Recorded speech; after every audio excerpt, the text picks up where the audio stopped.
Good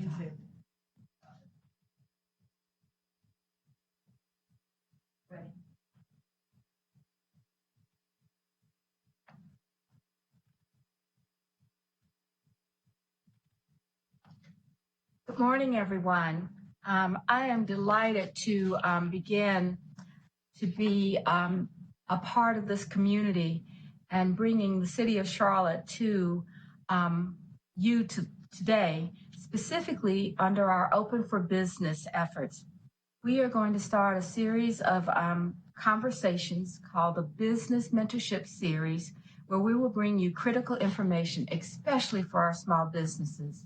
We know that small businesses are the major engine in this economy, and the City Council and I are committed to supporting you as you work through all of the things that have to deal with COVID-19. And today is our first series, mentorship series, and we have 3 panelists that are playing significant roles in supporting Charlotte small businesses while we're going through this pandemic.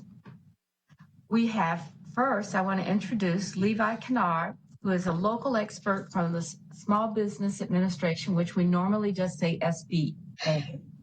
And you know that the understanding of the SBA's programs and the ideas of how their stimulus packages have come are running through the Small Business Administration. So, Levi, thank you for joining us. Thank you, Mayor Wells. Really appreciate it. Our next panelist is Ralphine Caldwell. She's the Executive Director of LIST Charlotte. Ralphine's going to talk to all of us about the City of Charlotte's Micro Business Relief Fund program. LIST is administering this program for us, and this is where the City Council has approved $1 million in funding for businesses that will qualify. Ralphine will go through a lot of that, and we're really grateful for her being here to get this program started and out. Thank you. Our panelist, Natalie Williams, she's the Executive Director of the Women's Business Center of Charlotte. We've supported the center because we really believe that most small businesses need to have someone to help them through the many pieces of information that you get. So Natalie brings a special expertise to helping us with resources and guidance as you counsel the small businesses. So what we're going to do today is the panelists are going to answer some questions towards the end of the session, but we're going to allow each of them to talk specifically about what they do and what they're doing for small businesses in Charlotte. But as we get to the end, I would love to be able to see your questions. And so if you have questions, please email them to Charlotte Supports Small Business, no ES on it, Charlotte Supports Small Business at charlottenc.gov. So I'm going to give you the website again, Charlotte Supports Small Business at charlottenc.gov. Please send your questions to us, and we'll spend some time at the end after our panelists have gone through an overview with your questions so that we can get the exact things that you need resources around and responses to. So let's begin. I'm going to ask our SBA, Levi Kennard. Levi, if you'll start us off. I appreciate being invited today to this webinar. I want to thank the city for being forward-thinking and putting these webinar series together so that they can support the small business community here. It's very important. What the SBA is doing is we have 2 flagship programs during this disaster. We have the Paycheck Protection Program, and we have the Economic Injury Disaster Loan. There has been several articles. There's been a lot of coverage about these programs, so I'm not going to belabor them too much. But I did want to give a brief overview just in case some of our attendees did not know about these programs. First, they're both working capital programs. The purpose of them is to help businesses maintain operations or bridge the gap between pre-crisis to post-crisis. Now, the uses of proceeds are a little bit different. In the PPP, you can only use them for payroll, mortgage interest, rent and lease payments, and utilities, whereas The economic injury disaster loan is a little bit more broad in the operational costs that you can use these funds for. They are very sizable. We just got a new phase of the CARES Act in, which injected more funding into both programs. Currently, the PPP is open for additional applications. It is my suggestion to the small business owners that if you have not submitted an application as of this time, please make haste and do so as quickly as possible. Right now in the economic injury disaster loans, the application portal is still closed. Reason being is that during the first phase, so many applications were received in that online portal that they believe that the injection of funding that was just received might be exhausted by the first wave of applicants. But if it does come to the point that those applications are exhausted before the funding runs out, they will open that back up. And so be watching diligently if that portal does open up, and then submit your application as quickly as possible. Very simple process.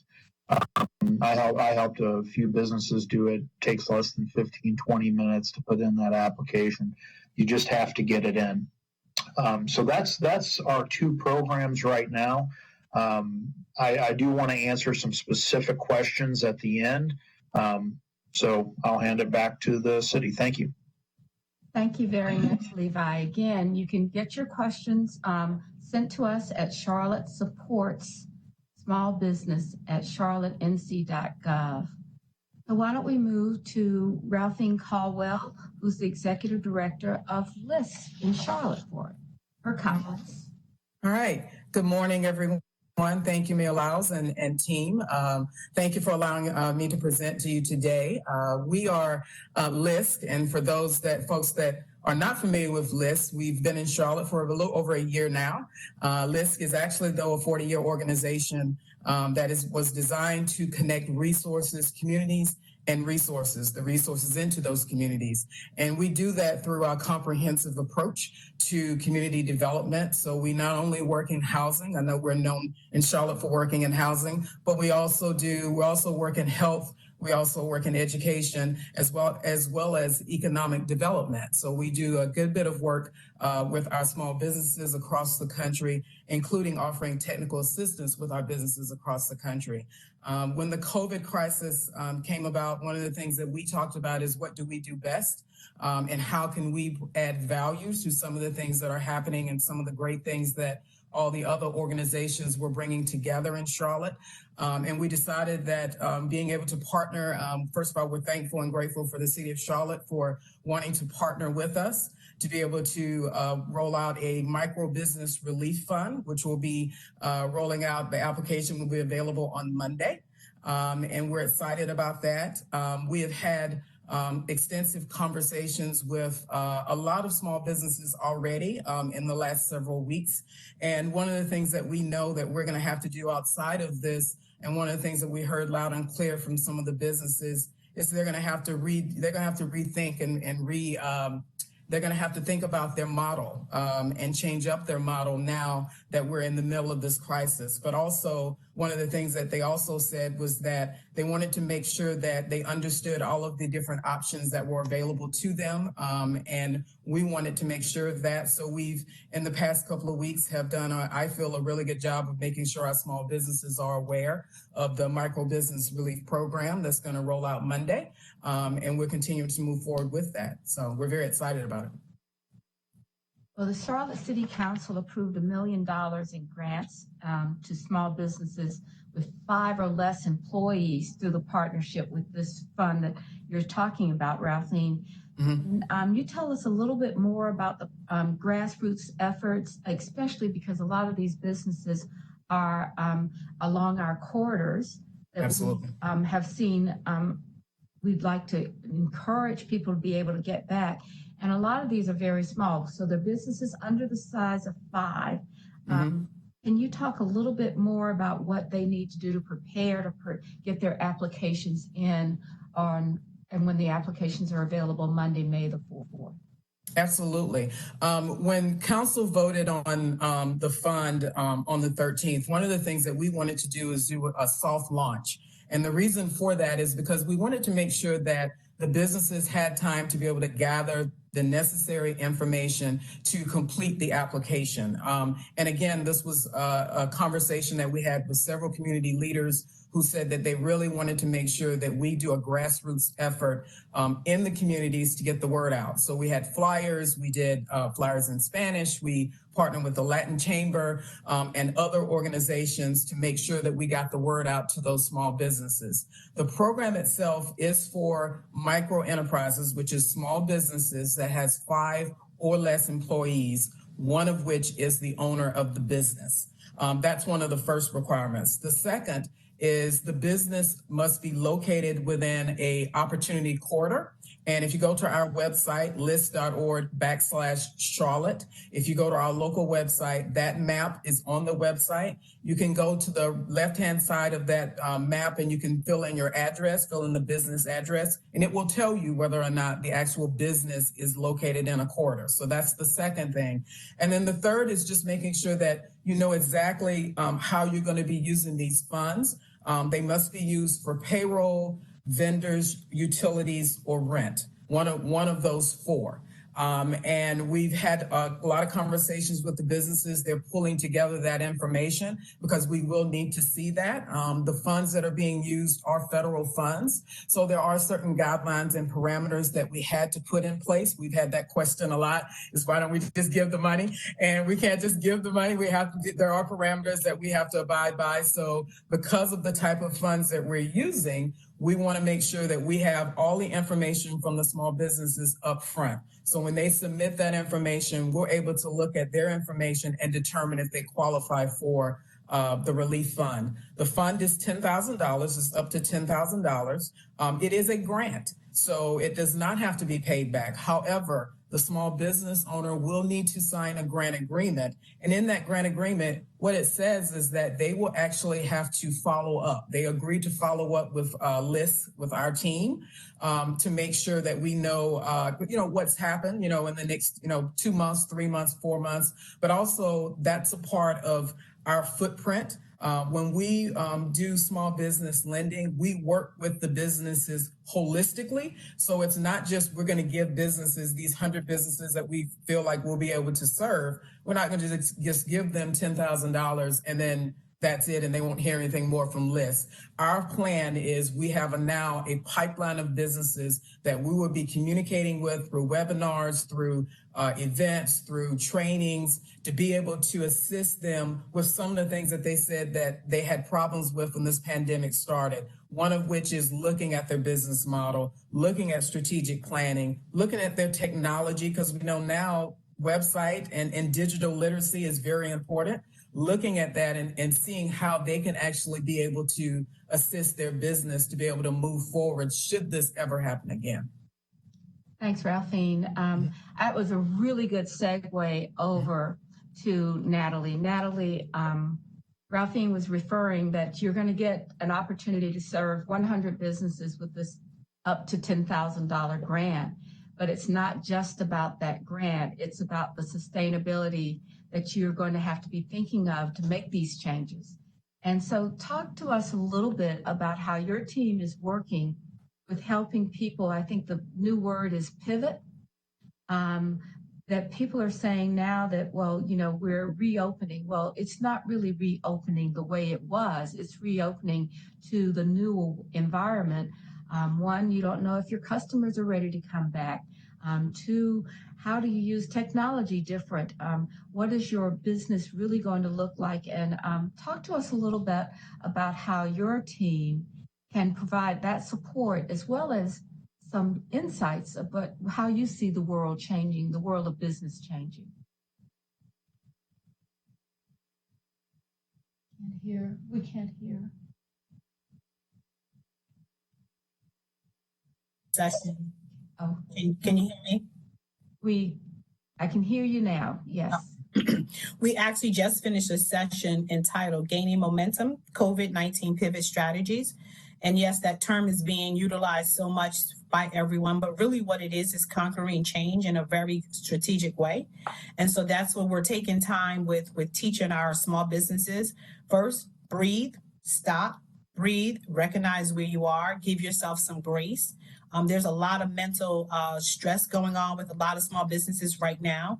So moving forward, we see that a lot of business will be focusing on trying to develop mental stress for individuals. And so that's one of the platforms that we actually provide. We do technical assistance with our small businesses. We provide over 800 workshops and training. We will be providing specific COVID-19 training as it relates to telework, HR, because that is going to be something that's going to be looked at differently.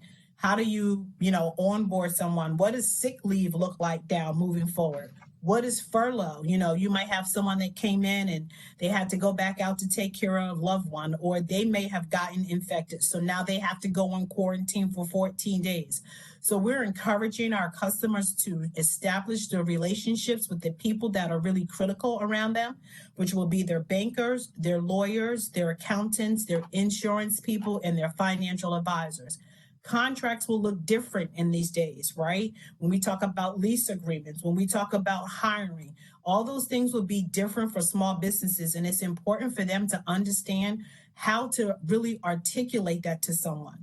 What does someone coming off of unemployment look like? How do you articulate that? I had one of my customers say, well, if they don't come back off of unemployment, I'm just going to tell them. I said, no, you're going to get it written down. You're going to establish policies, procedures, standard operating procedures, contingency plans, so that you understand what is the risk that is associated with your business and how do you move your business forward with that.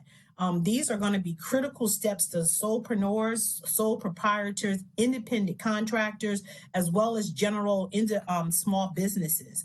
Our moving forward is going to look entirely different. How we handle HIPAA laws, how we handle our customers and engage.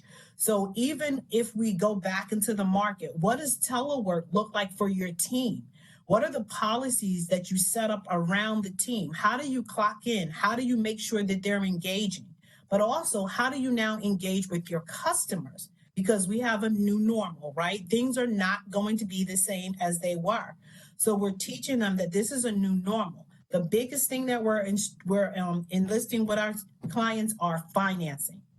A lot of the issues with the PPP and the EIDL are surrounding the financing, not necessarily the lack of the financing, but the fact of the organization of how to manage what your financials look like. So many small businesses were unprepared with payroll information. They didn't know how to gather it. They didn't know what it looked like. Some of them weren't paying themselves. They were taking revenue off the top. And so we're teaching individuals how to make sure that, one, your business is set up like a legal entity. That's number one. Number two, that you are following the correct tax documentations moving forward. If you are a 1099, you're filling out those documents. You're filling out 1096 if you have vendors. You're doing your 940s and your 941s. We're stressing this to our small businesses to become intimate and to become abreast of the documentation that you need moving forward. If you have W-2s, you need to know how you're categorizing your employees going forward. Some people thought that they had the ability to put contractors under their payroll. And so that was an issue and a concern that people didn't understand and clearly have the delineation of the two. So we're taking time to go through that and teach that. We're also walking people through the application processes themselves, helping them to understand what is the difference between the PPP and the EIDL. In true and fact, they're both loan programs, and people are not clear on that. Because if you use the funding from the PPP in its improper format, it will turn to a loan. And so we're taking time out with individuals to make sure that they understand what it is that they're applying for. We have resource partners. Charlotte Business Resources has been a great resource for us. Our partners in this realm have been a great resource for us. And so we are passing out our newsletter 3 times a week, giving people information where they can find lists, Our resources, they give them to us and we shoot them out. We have an open rate of about 25 to 34%. We have increased the number of people that are registering for our webinar by 900. I mean, it's almost tripling in a month's time. And so we're glad of that. And we are relying on our resource partners to provide that information to us so that we can disseminate it to the community. And Mayor, we're not just disseminating information in regards to business, but we're disseminating information as it relates to family, as it relates to economic stability, how to stay in your homes without being evicted. So when that information comes to us, we're passing that information out as well. All right, if you'll give me a moment,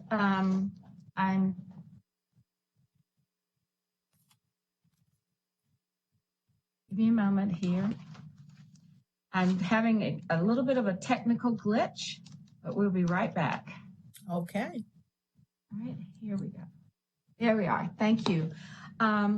Natalie, that's great information. Can you give us your website repeated a couple of times? Because I think you've gotten at 900, you might be at 1800 at the end of this session. So let us provide your website, because everything that you said about employees, your clientele, your financials, your tax issues, all of those I think are applicable to every person that's on this panel, and I'm sure of interest to our small business community. So we need your website.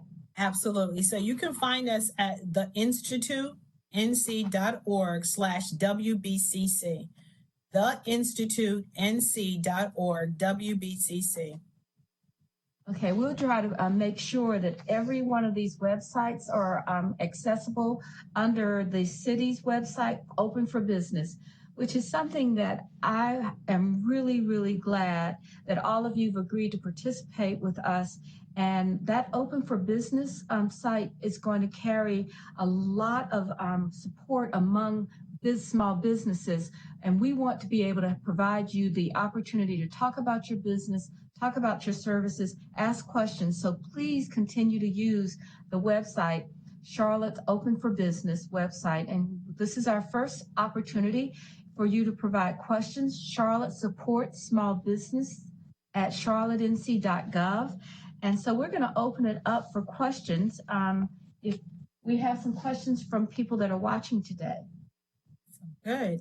All right. And I would love to have each of you address and build upon your strengths and your wisdom for the community. And again, this is our first one. We'll be ready the next time.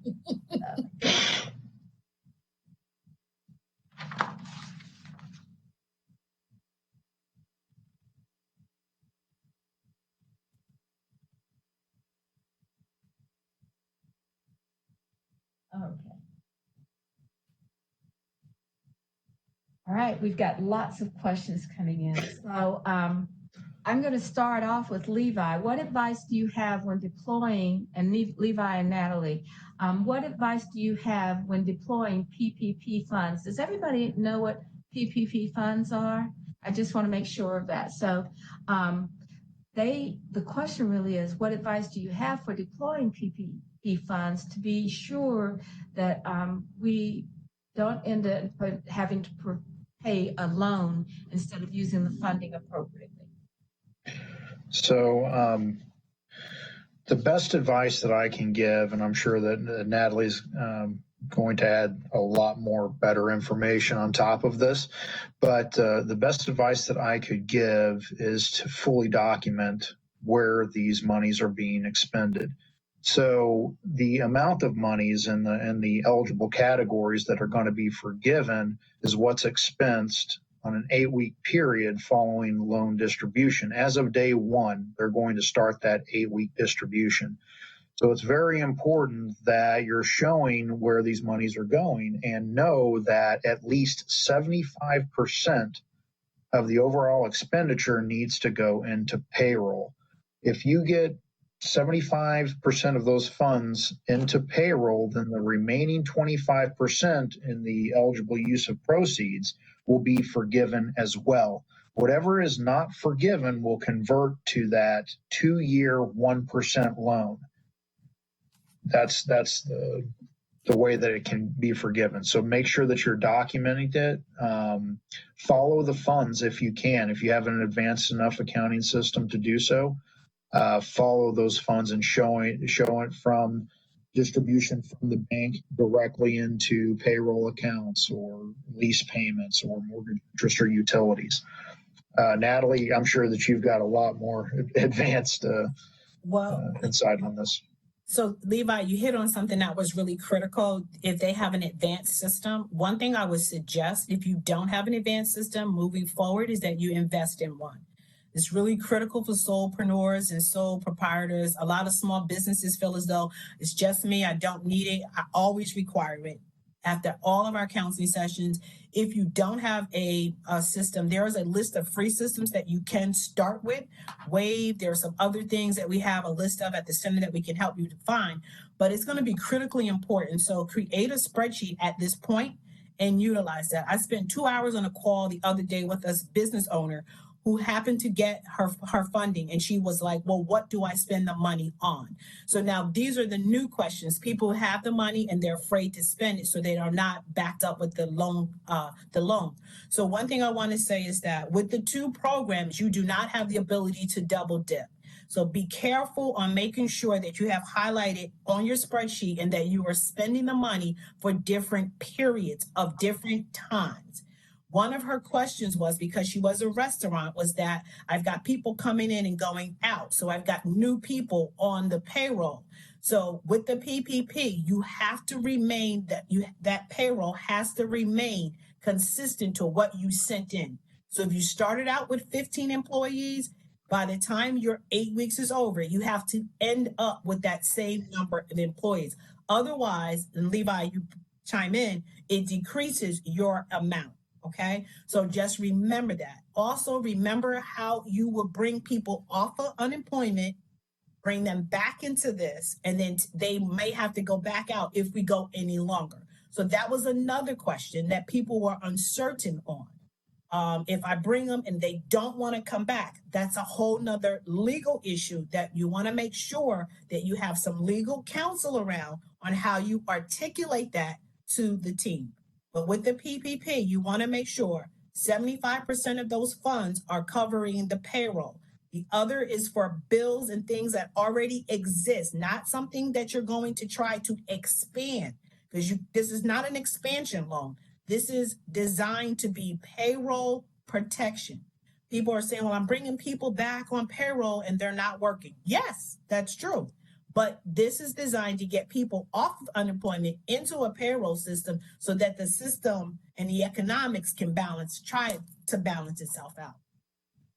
And the only thing that I would add on top of that, and thank you, Natalie, for bringing up that restrictive, that you have to keep that payroll consistent. The only other thing that you need to be wary of is not paying any individual employee more than $100,000. That would be the only thing I'd add.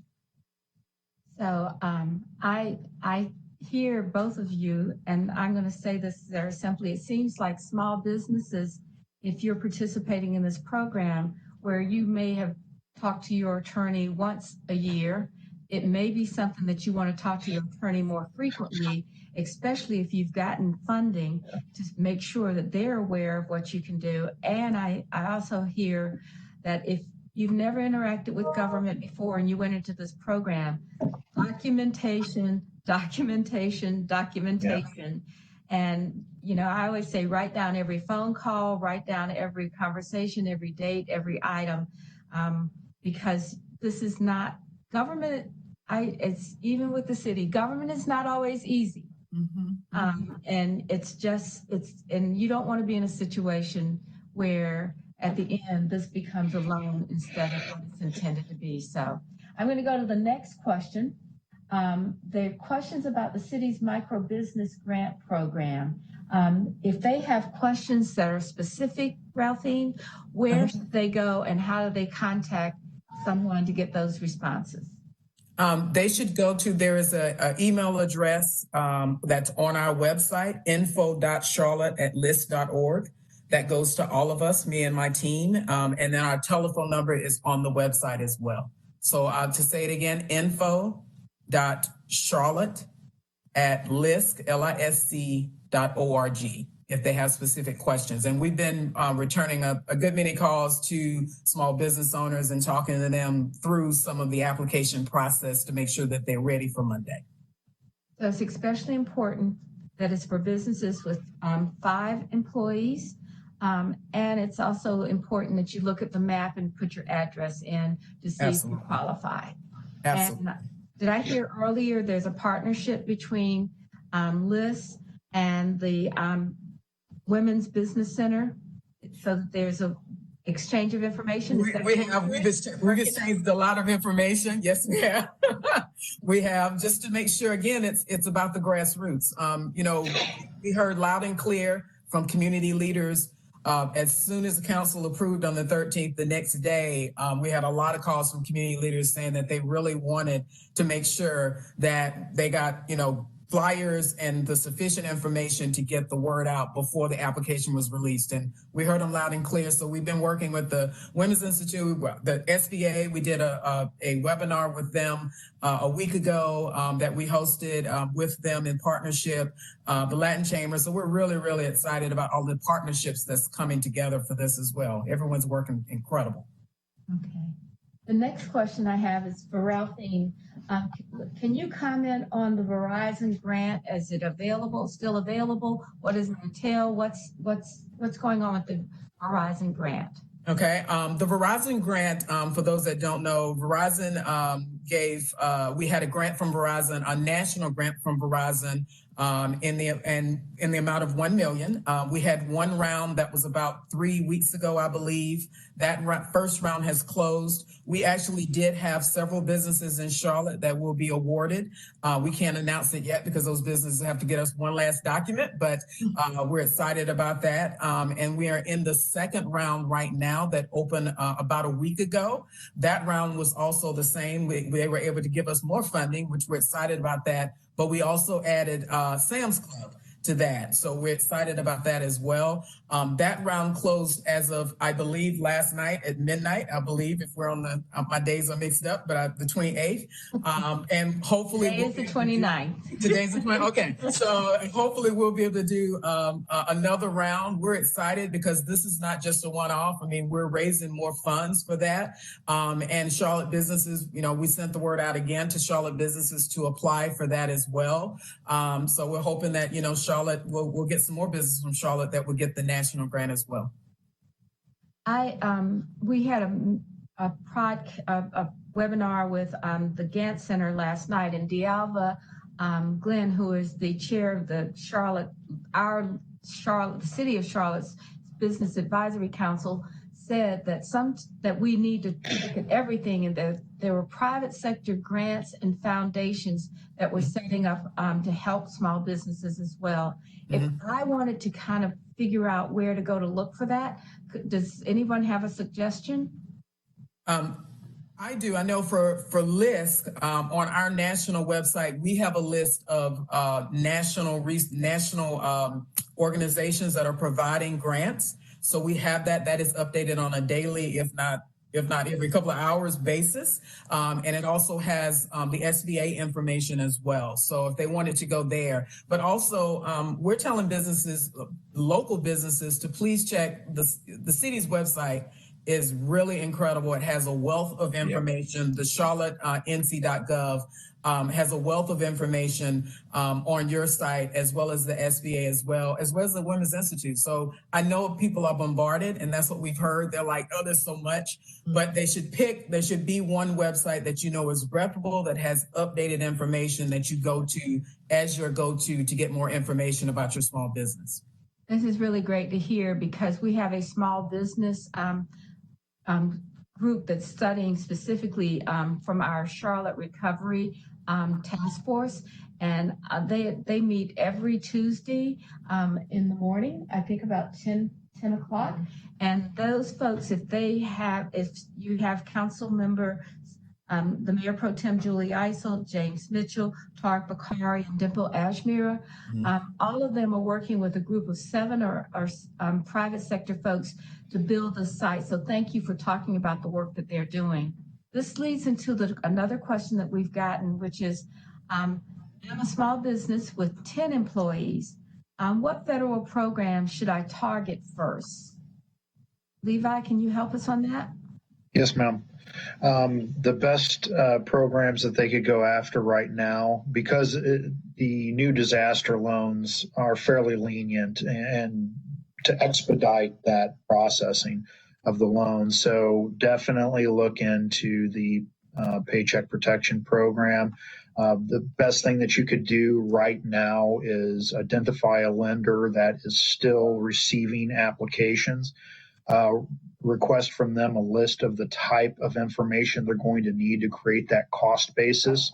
I'd like to allude to what Natalie was saying before, that talk with your accountant or your payroll processor and ask them to provide as much and comprehensive payroll information that they can to you and to that lender. So start creating that application right now. Find the lender, create the application, submit it. And then when it comes to the economic injury disaster loan, right now, just keep your ears open that if they do open up this portal, put your finger on the trigger and be ready to fire the minute that thing opens. Mayor, can I say something about that? Absolutely. So I agree with being prepared for the paycheck program. We have a session directly after this with Optus Bank, OPTUS Bank. They are one of the lenders that are still taking applications, and they're doing applications for as small as $3,000. So if you would like to get more information, the CEO will be joining us at 12 noon to give some more information about that. But the other thing too is that businesses going into this, Mayor, were having a difficult time just on a regular basis. And if you're not going to qualify for an EIDL or something to that effect, you want to make sure that you get your financials in a position so that even after this, you're moving forward. You have in reserve at least 3 to 6 months. 3 to 6 months from the business perspective. So we're teaching people how to think about that transformation in their mind forward, because we're only been 1 month in. We've been 1 month in. Had we, if we had an opportunity to have 3 to 6 months, we probably would have a little bit balance. So we want people to understand while you're in this, start to think about and planning about how do I move forward and making sure that I have the finances that I need to go forward. You may want to reach out to your bank if you have been in a good standing and ask for a line of credit at this point, right? You might want to do some other things if the PPP does not become available to you, because their portals are so jammed that I'm afraid that there may not be an opportunity for other applications. But we just want to make sure people understand that there's other balances of things that you can do. So I think, Natalie, you're saying $1 billion doesn't go very far when it's a national application process that we often hear locally, there's $60 billion available, but that is across from shore to shore, yes, all 50 states. And so we need to be really careful that we do and understand that this is a very competitive process. The other thing that I heard you say, which I really appreciate, is once you figure out what information is needed, keep it there for any other opportunities so that you're not having to start all over again. So that's great information. We have another question, and the question is, are nonprofits eligible for the PPP program? Levi? Yes, they are. 501c3s, 501c19s, and tribal business concerns do qualify for the PPP. When it comes to the economic injury disaster loan, the guidance that I've seen says 501Cs, Ds, and Es. And so our main message to all organizations that are considering submitting applications, do so. The guidance and the policy seems to be changing not even daily, but hourly. So you want to have these applications in because you just don't know. The worst you can answer that you could get in this scenario is just a no. But put yourself in the position for a yes. All organizations that want funding submit an application because you have nothing to lose, no cost, and no penalty. Great advice. This is good. This is addressed to each of you. What are the top 3 things that you would tell a small business, whether they're applying to SBA, the micro loan fund, or counseling? So 3 things that you think are essential for small businesses to know from your perspective and your position in this difficult time we're having. Well, I'll start. My 3 things are probably going to end up being 50. I'm going to try to count them down. It's a good thing to have 50 pieces of advice. So one thing is, as you're in this process and as you move forward, develop that business plan. So many small businesses as solopreneurs and sole proprietors, they believe they don't need one, but you definitely, absolutely need to get a roadmap of where you are going. So develop a business plan. Number 2, put a strong infrastructure around your business as it relates to policy, procedures, consistency, continuity, everything, HR policies. Number 3, invest in yourself and invest in your business. You are unable to institute any of these policies and procedures if you don't take time to invest in yourself. So for right now, take this opportunity to learn things that you have not learned before. There are free webinars online. Take the free webinars. Financials are key. Financials are going to be key. Surround yourself with the numbers of your business. Understand all the numbers that are in your business. Demographics, market analysis, industries, startup budget, financial projections, break-even points. Get online and take on a couple of free webinars and understand what those numbers mean to your business. I'm going to stop. That was great. Natalie's website is going to be on the city's website because she's got another 47 ideas for you. Well, all right. Well, Ralphine. I'm gonna say that everything Natalie just said, and I'll say 3 other different things. So it's everything you said, and let me give 3 other different things. The first is documentation. What we're finding as we're having conversations with the businesses is if you don't know what your operating costs are every month, on a month-to-month basis, that's something that you really have to think about. You need to know that. So it's educating yourself on your business itself. Like, what do you have going in and out of your business to make it successful, right? The next is website and digital. I keep harping on that, but that's been like a big thing during this pandemic. Is a lot of folks they don't have websites, so people didn't know that they were open, or they didn't know that they're now going towards, to go rather than eating in their restaurant and things like that. So website is really, really important, and technology is important.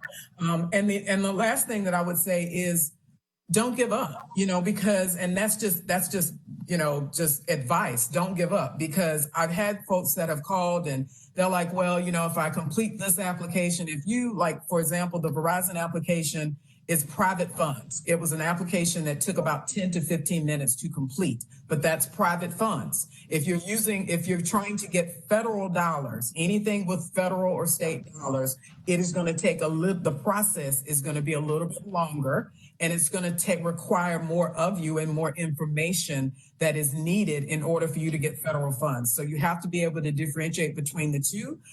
So it's really important for you to understand that this is a process, but it's left up to you as the business owner to dig deep and please don't give up, because if you really, really are into your business and you love your business and that is your livelihood, don't give up. All right, Levi. Thank you. Some of the 3 things that I have is I would definitely say maximize your quarantine. In no time that during a business owner or the life of a business has there been a time where a business owner just had to stop and start working on the business instead of in it. And so I say definitely look at how what all our resource partners are saying now, transition into a form of business that meets the current situation. The second one would be look into business development opportunities and governmental contracting. I'm a huge advocate for government contracting. I love it. So at this time, register with the city, register with the county, the state, and look at preference programs in the federal government. The federal government is the largest purchaser of goods and services in the world, $600 billion a year, maybe more now. So definitely look into these opportunities and position yourself for them. Lastly, I would say position yourself for future disaster loans. I don't believe this is going to be the last wave of funding into these programs. And so if you haven't received it now, don't get discouraged. But look at what you have to do and be ready when your opportunity does come. I think that they're starting to refine the process. This wasn't perfect out of the gate. This is the largest stimulus package in all of history. They built it in 5 days. Yes, it wasn't perfect. Some businesses that didn't need it did get it, but they're starting to implement policy so that it's going to the directly to the businesses it was intended for. And so get that paperwork together and be ready when your opportunity arrives. Good. Okay. That's great. I have two questions that have come in, and I think they kind of blend together. So, the first one is this person has been able to pivot their business so that revenue is still coming in, and she wants to help others. And she asked, or he or she asked, is there a group I can get involved with to share my experience with other businesses in Charlotte? And then another question is, how do I find business support organizations where we can share information, where I can find a mentor?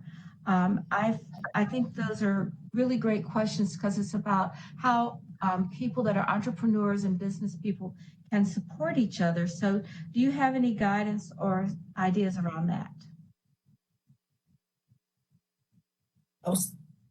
Anybody else want to take it? Because I've been talking a lot. So I would say this, we are available for that particular type of platform. So Mayor, we have put together something called Forward Focus Future. We do this every 2 weeks to talk about women, to talk about our stories and to share our stories about what we're going through. That is an exact platform that we want to have people to be on to share their stories and share what they are doing successfully. We are also doing a session called Monday Night Highlights in place of Monday Night Football.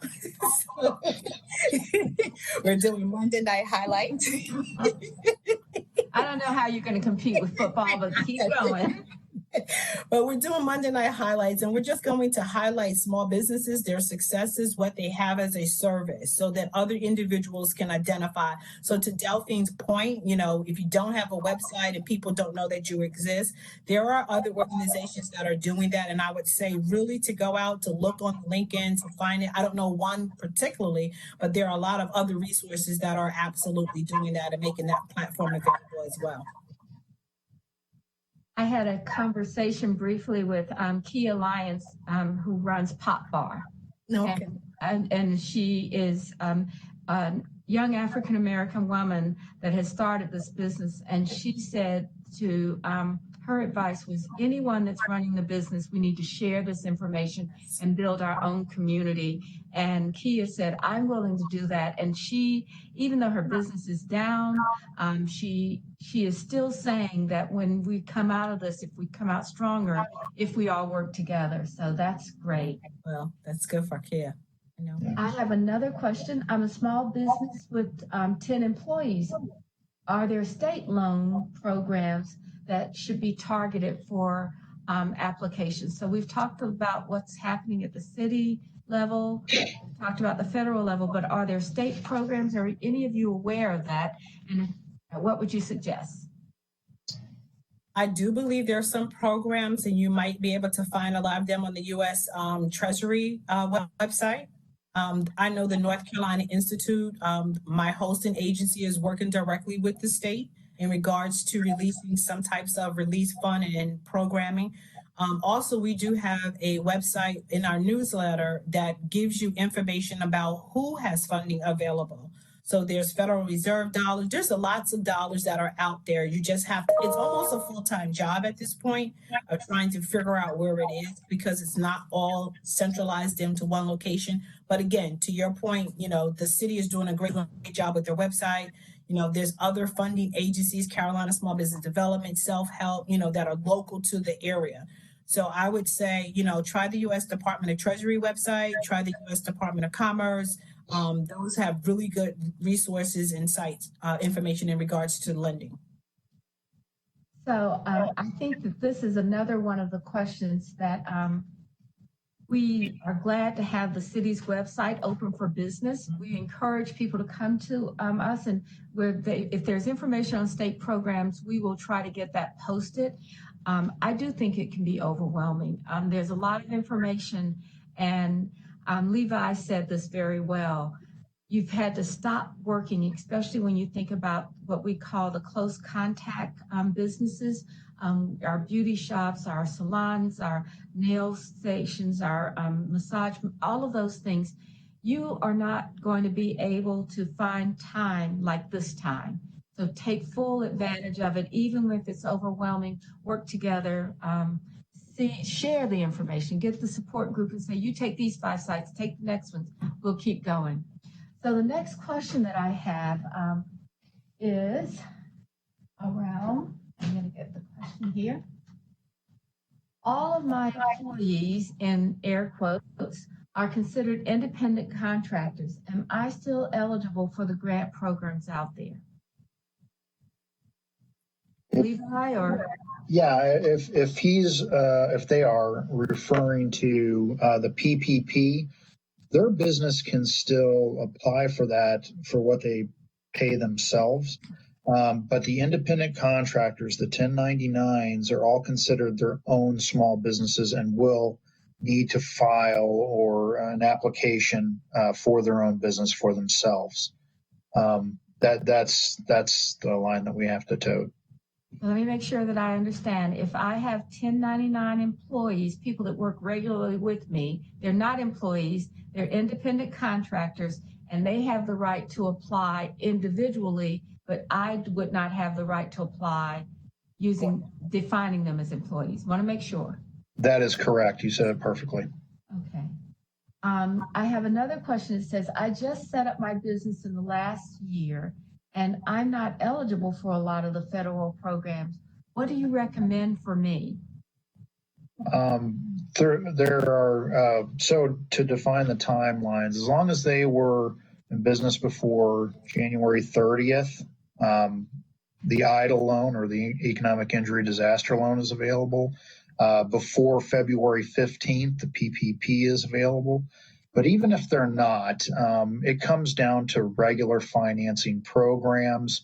And the SBA does have an ongoing program, lending program that is going to go on indefinitely. And that's the 7A and the 504 loan programs. And both of these, all the years past, have done hundreds of millions of dollars in North Carolina. So they're very prominent programs. They can definitely access those. And the way that you do that is you take a regular application to a lending entity. They'll do their due diligence, identify your ability to repay, for instance, and then make a credit decision. If there is a weakness in there, then they have the option to reach out to the Small Business Administration, and we can guarantee 85% up to 150,000, 75% up to 5 million. And so those are definitely available. So those are the options that I know of.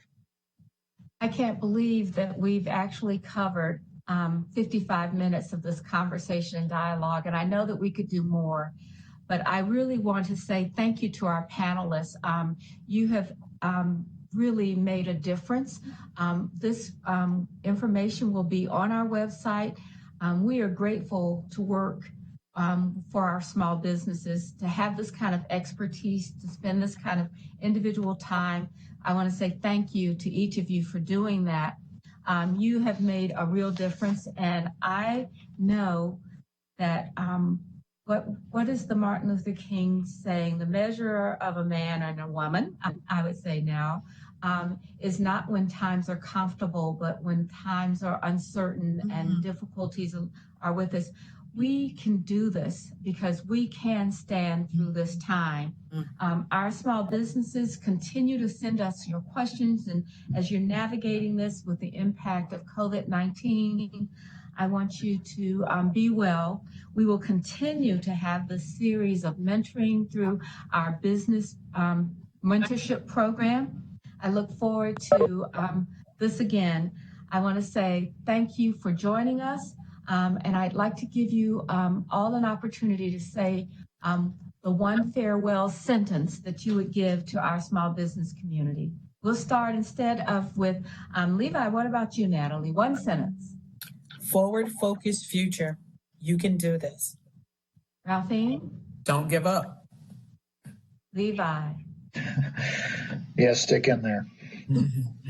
I want to say thank you to each and every one of the small business folks that are watching this. Thank you to our panelists again. We can do this. Thank you very much, everyone. We'll look forward to the next time. Thank you. So with that, Thank you. we say goodbye. Thank you again for joining us. Bye.